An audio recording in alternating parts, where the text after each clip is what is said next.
ሰላም ሰላም ክቡራት ተኸታተልቲ ቻናልና ኣብዚ ሓለፈ ዝረኣናዮ ብዛዕባ ቤዚክ ፎርሙላ ኮሚዩንትስ አንድ ኤንድ ሪዶ እዩ ነይሩ። ሎማዓንቲ ድማ ብዛዕባ ናብ ፈንክሽን ኢና ንኸይድ ዩዚንግ ፈንክሽን ከመይ ጌርና ብፈንክሽን ክንሰርሕ ንኽእል ኣብ ማይክሮሶፍት ኤክስኤል ዝብል እዩ። ካልኣይ ከዓ ዱፕሊኬሽን ፈንክሽን ኮፒ ከመይ ጌርና ንገብር ፈንክሽን ወይ ከዓ ዱፕሊኬት ከመይ ጌርና ነባዝሖ ነቲ ፈንክሽን ዝብሉ እዩ። ናብ ካልኦት ሴላት ናብ ካልእ ዳታ ከመይ ጌርና ነባዝሖ ዝብሉ እውን ክንርኢ ኢና። እቲ ሳልሳይ ድማ ኣብ መወዳእታ ንሪኦ ብዛዕባ የር ቱ ዴት ካልኩሌሽን ክንርኢ ኢና። ስለዚ ነዚ ቻናል እዚ ሓደሽቲ ዝኾንኩም ሰባት ፕሊዝ ሰብስክራይብ ብምግባር ኣባል እዚ ቤተሰብ ሁኑ። እዚ ቪድዮ እዚ ንኻሊእ ንክባፅሕ እውን ፕሊዝ ሼር ሰብስክራይብ እናገበርኩም ንኻሊእ ንክባፅሕ ግበሩ። ስለዚ ናብ ትምህርትና ክንከይድ ከለና መጀመርያ ፈንክሽን ማለት እንታይ ማለት እዩ? ልክዕ ሕዚ ከምዚ ኣንቲ ወይ እናሰርሕናዮ ዝነበርና ኣብ ዝሓለፈ ቪድዮ እዚ ኳልቲ ኢልና ሳምቲንግ ኣብዚ ፕላስ እዚ እንተኢልና ሕዚ ናይ ክልቲኡ ድምር እዩ ዝመፀልና ማለት እዩ። ስለዚ እዚ እንታይ እዩ? እዚ ብኢድና ብማንዋል ኢና ኣቢልናዮ ዘለና። ስለዚ ኣብ ኤክስኤል ግን ቢልትኢን ዝኾኑ ፈንክሽናት ኣለዉ፣ ዝተፈላለዩ ዓይነት ፈንክሽናት። ስለዚ ንዕኡ እዩ እውን ማይክሮሶፍት ኤክስኤል ብጣዕሚ ፓወርፉል እዩ ዝበሃል ዝተፈላለዩ ዓይነት ፈንክሽናት ኣብ ውሽጡ ዝሓዘ እዩ። ስለዚ ኣብዚ ሕዚ ንኣብነት ናይ ሰም ክንሰርሕ ተኮይና እዚ ኳልስቱ ንብል እሞ እዚ ኣብዚ ልክዕ ኣብዚኣ ኼድና ሰርች ክንገብር ንኽእል ኢና ሰም ዝብል ማለት እዩ። ኣብዚኣ ሕዚ ዝተፈላለዩ ፈንክሽናት ኣለዉ። እዚ ሞስት ሪሰንትሊ እንጥቀመሉ ፈንክሽናት እዮም። ኩሎም ክንርኢ ኢና እንተኢልና ከዓ ኣብዚ ሞስት ሪሰንትሊ ዝብል ናይ ፋይናንሻል ተደሊና ናይ ፋይናንሻል ኣብዚ ክንርኢ ንኽእል ኢና ፈንክሽናት ዝተፈላለዩ ናይ ዴት ኤንድ ታይም ተሪእና ዴት ኤንድ ታይም ንኣብነት ኣብዚ ሕዚ ክሊክ ተገይረ ኣብዚ ባዕሉ ንምንታይ ከም ዝጠቅም እዩ ዝነግረን ዘሎ። ሕዚ ዴት ቫልዩ ዝብለ ዘሎ ንምንታይ ይጠቅም? ኮንቨርትስ ኤ ዴት ኢን ዘ ፎርም ኦፍ ቴክስት። ሕዚ ዴት ብፎርም ኦፍ ቴክስት ንምቕያር እንደገና እዚ ይጠቕመኒ ዝብል ኣሎ። ካልእ እንደገና ሕዚ እዚ ኣብ ኢንፎርሜሽን ንኢንፎርሜሽን ባዕሉ ዝኒአና ሴል እንታይ ምዃኑ ሴል ኢንፎርሜሽን ሴል ሪፈረንሱ ንኢንጂነሪንግ እውን ዝተፈላለዩ ዓይነት ቢልትኢን ዝኾኑ ፎርሙላታት እዮም ዘለውና ኣብዚ ፈንክሽናት። ስለዚ እዚኦም ብምጥቃም ክንጥቀመሎም ንኽእል ኢና ንዕለታዊ ስራሕና ወይ ከዓ ንዕለታዊ ተግባራትና። ስለዚ ሞስት ሪሰንትሊ ክኸይድ ከለኹ እዚ ግን ሰም ዝብል ኣሎ። ሰም ሕዚ ኣብዚኣ ክሊክ ተገይረ እንታይ ዝብል ኣሎ? ሰም ኢሉ ኣብ ቅንፍ ነምበር 1 ነምበር 2 ኣድ ኦል ዘ ነምበርስ ኢን ዘ ሬንጅ ኦፍ ዘ ሴልስ። ሕዚ ኣብዚ ውሽጢ ቅንፍ ዘለዉ ሴላት ማለት እዮም። ወይ ከዓ ካብ እስካብ ዝብል ከዓ ኮለን ተጠቂሞ እውን ክብል ይኽእል እየ። ስለዚ ሕዚ ኣነ ንኣብነት ክልተ እንዴን ዘለዋኒ። ስለዚ ኣብዚ ሰም ኢለ እንታይ እያ C6 እና C7 ክልተአን ይኾና ኣለዋ ማለት እዩ። ስለዚ ኦኬ ተልዮ እዚ ሰሙ እዩ ዘውፀለይ ማለት እዩ። ናይዞም እውን ዲቫይድድ ስለዝኾነ ኣብዚ እንታይ ክብል ይኽእል? ኣብዚ ዲቫይድድ ስለዝኾነ እንታይ ክብል ይኽእል? ሰብትራክት ማለት እዩ ዶ? ስለዚ ኣብዚ ሰብትራክት ኢለ ክፅሕፍ ይኽእል። እዚ ኳልቱ ኣብዚ እውን እሱ ኢልና ብማንዋል እውን እዚ ኳልቱ ኢልና ኤስ ሰብትራክት ክንብል ከለና ኣብዚ ባዕሉ ሰብስቲት ኢሉ የምፀልና ማለት እዩ። ናይ ሰብስቲት ፈንክሽን ማለት እዩ። ስለዚ ኣብዚ ሰብስትራክት ንምግባር ግን እንታይ ኢና ንጥቀም? ማይነስ ኢና ንጥቀም ማለት እዩ ሰብትራክት ንምግባር። ስለዚ ኣብዚ እውን ናይ ዲቪዥን እውን ከምኡ ማለት እዩ። ዲቭ ቴልና ኣብዚ እዚ ኳልቱ ዲቭ ቴልና ኣብዚ እውን ናይ ዲቪዥን ይመፀልና ከምዚ ዲቫይድ ኢልና እዚ ካብዚ ናብዚ ኢልና ክንሰርሕ ንኽእል። ካልእ ከዓ ኣብዚ እንታይ ከምፀልና ይኽእል? ናይ ሙልቲፕሊኬሽን እንደገና ኣብዚ ከዓ ሙልቲፕሊኬሽን እውን ዘሴም ከምኡ የምፀልና ይኽእል ማለት እዩ። ስለዚ ናይዚኦም ብምልኦም ከምዚ ጌርና ከነብል ንኽእል። ሕዚ ናይዚ ሰም ናይዚ እውን ሰም ናይዚ እውን ሰም ሪዛልቶም እውን ከምዚ ክንርኢ ንኽእል ማለት እዩ። ኣብዚ ከዓ ካልእ ከዓ ካብዚኣቶም ከዓ ሚኒማም ማክሲማም ዝብል ፈንክሽናት ከዓ ክንርኢ ንኽእል ኢና ቢልትኢን ዝኾኑ ፈንክሽናት ስለዝኾኑ ንዓቶም ንምርኣይ ድማ እዚ ኳልስቱ ኢልና ካብኡ ናብዚ ኸይድና ሚኒማም ማክሲማም ክንእልሽ ንኽእል ኢና። ኣብዚ ሕዚ ሞስት ሪሰንትሊ እንትን ዘለና ማለት እዩ ሚኒማም ዝብል ተሃሊና ፅቡቅ ተዘይኮይኑ ግን ባዕልና ሚኒ ኢልና ክንፅሕፍ ንኽእል ኢና ናይ ሚኒማም ፈንክሽን ማለት እዩ። ስለዚ ኣብዚ ኦል መግሎ ኣሎ።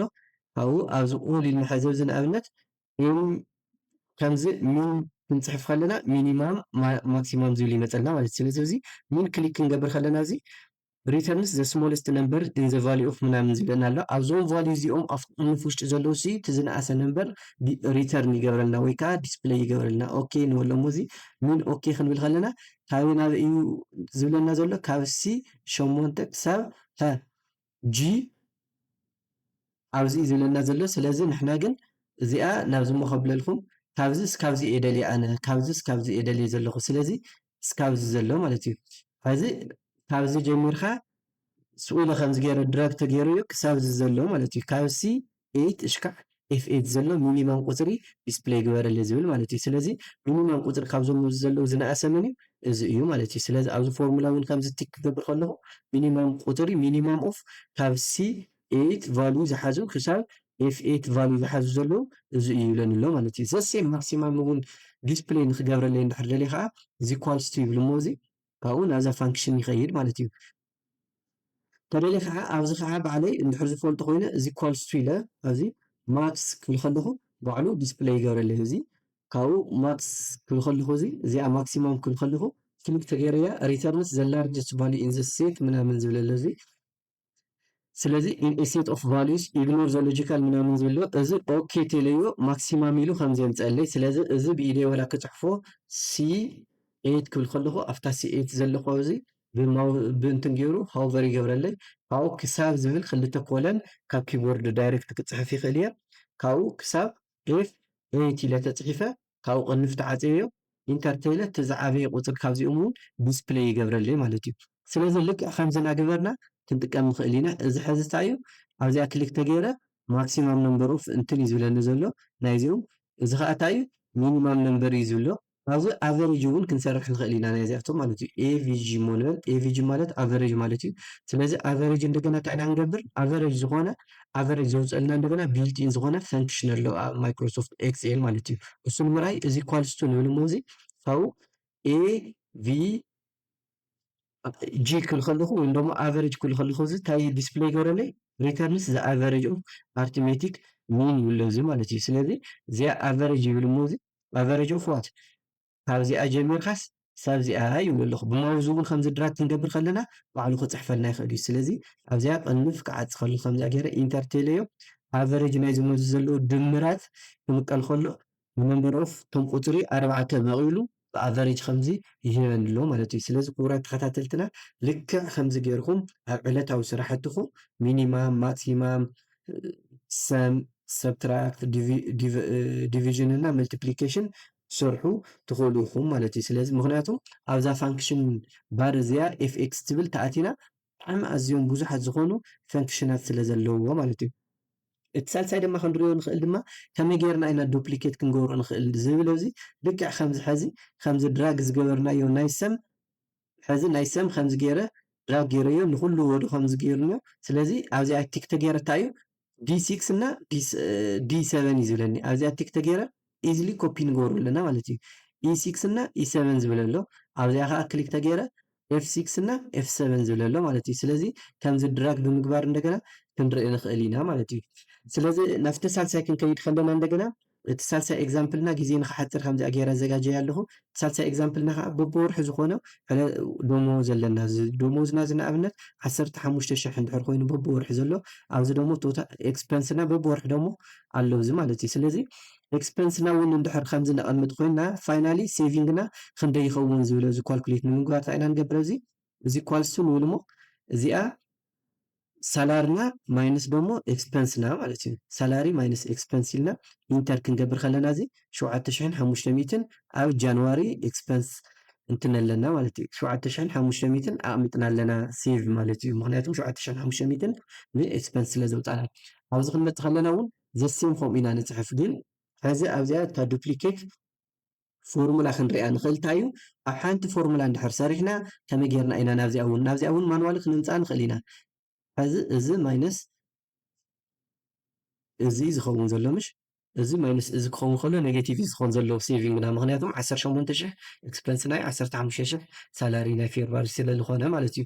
እዚ ግን ኩሉ ግዜ ብማንዋል ካብ ንሰርሕ ሴል ሲምፕል እዚኣ ድራግ ክንገብር ከለና ዱፕሊኬት ፎርሙላ ትበሃል ማለት እዩ። ስለዚ እዚ ዱፕሊኬት ፎርሙላ ጌርና የለና እዚ ስለዚ ኣብዚ ኤክስፐንስ ሴቪንግና ክንደይ ከሎ ማይነስ ኔጌቲቭ ኣቲና ኣለና ኣብዚ ከዓ ፖዘቲቭ ወፂና ኣብዚ ፖዘቲቭ ወፂና ኣብዚ ፖዘቲቭ ወፂና ኣብዚ ዜሮ ምክንያቱም ኤክስፐንስና ምስ ሳላሪና ኢኳል ስለ ዝኾነ ኣብዚ ከዓ ሰለስተ ኣብዚ እውን ዜሮ ዘሴም ስለዚ እዚ ቶታል ሴቪንግ ከመይ ጌርና ኢና ኳልኩሌት ንገብር ዝብል እዚ ናይ መጀመርያ እንታይ እዩ ቶታል ሴቪንግና ናይ መጀመርያ ያው ሓንቲ ሴቪንግ ናይ ሓንቲ ወርሒ ናይ ጃንዋሪ ስለ ዝኾነት በዓላ 7,500 ሴቪንግ ትልየና ማለት እዩ። ኣብታ ካልእቲ ክንከድ ከለና ግን እንታይ እያ ትኸውን ዘላ እዚ ኳልስቱ ንብል እሞ ካብኡ እዚኣ ክድመር ከሎ እዚኣ ትኾነላ ቶታል ሴቪንግና ማለት እዩ። ስለዚ ቶታል ሴቪንግና ኣብ ካልኣይ ወርሒ ካብቲ ሴቪንግና እውን ተጠቂምና ስለ ዘበልና ከምዚ ትኸውነላ ስለዚ እዚኣ ዱፕሊኬት ክገብራ ከለኹ ናይ ዓመት ሙሉእ ቶታል ሴቪንግና ክንደይ ከም ትኸውን ተርእየና ኣላ ማለት እዩ ስለዚ ኣብ ዓመት ሙሉእ ቶታል ሴቪንግና ክንደይ ይኸውን ኣሎ 42500 ምክንያቱም እዞም ኣብዚ ዘለው ተደሚሮም ማለት እዩ ምክንያቱ ኣብዚ ተደሚሮም እዚኣቶም ይመፁ ኣለዉ ማለት እዩ ስለዚ እዚኣቶም ቶታል ሴቪንግና ከምዚ ክንሰርሕ ንኽእል ኢና ናይ ኤክስፐንስና ናይ ሳላሪና ቀኒስና በብወርሑ እዚ ይመስል ዓመታዊ ኣብ መጨረሻ ዲሰምበር ከዓ እዚ ይመስል ማለት እዩ ስለዚ ክቡራት ተኸታተልቲ ቻናልና ሎማዓንቲ ድማ ብዛዕባ ዩዚንግ ፈንክሽን ከመይ ጌርና ካልኩሌሽን ኣብ ኤክሴል ክንሰርሕ ከም ንኽእል ፎርሙላታት ወይ ከዓ ፋንክሽናት ከመይ ጌርና ዱፕሊኬት ክንገብሮም ንኽእል ምክንያቱም ሕዚ ኣብዛሕ ኢማጂን 100,000 ሰራሕተኛ እንተሃልዩ ን100,000 ማኑዋሊ ፎርሙላ እናእተና ክንሰርሕ ካልኩሌሽን ብጣዕሚ ከቢድ እዩ ምክንያቱ ብጣዕሚ ብዙሕ ቁፅር ስለ ዝኾነ ስለዚ ኢዝሊ ግን ኣብ ኤክሴል እንታይ ዓይነት ፊቸር እንዮ ስዊና ዱፕሊኬት ጌርና ክሰርሐልና ይኽእል እዩ ማለት እዩ እቲ ሳልሳይ እንደገና ያው ታ ኤግዛምፕል እያ ታ ኤግዛምፕል እንደገና ናይ የር ቱ ዴት ካልኩሌሽን ዝረኣናዮ ሕዚ እያ ስለዚ ንሎማዓንቲ ዘዘጋጀናዮ ወይ ከዓ ዘዳለናዮ መደብና ነዚ ይመስል ነይሩ ነዚ ቻናል እዚ ሓደሽቲ ትኾንኩም ፕሊዝ ሰብስክራይብ ብምግባር ንኣባላት ቤተሰብና ኮኑ እዚ ቪድዮ እዚ እንድሕር ንኻሊእ ክበፅሕ ደሊኹሞ ድማ ፕሊዝ ሼር ላይክ ብምግባር ካልኦት እውን ክጥቀምሉ ግበሩ ናይ ሎማዓንቲ መደበይ ኣብ ዝወዲኡ ኣለኹ ሰላም ደሓን ኩኑ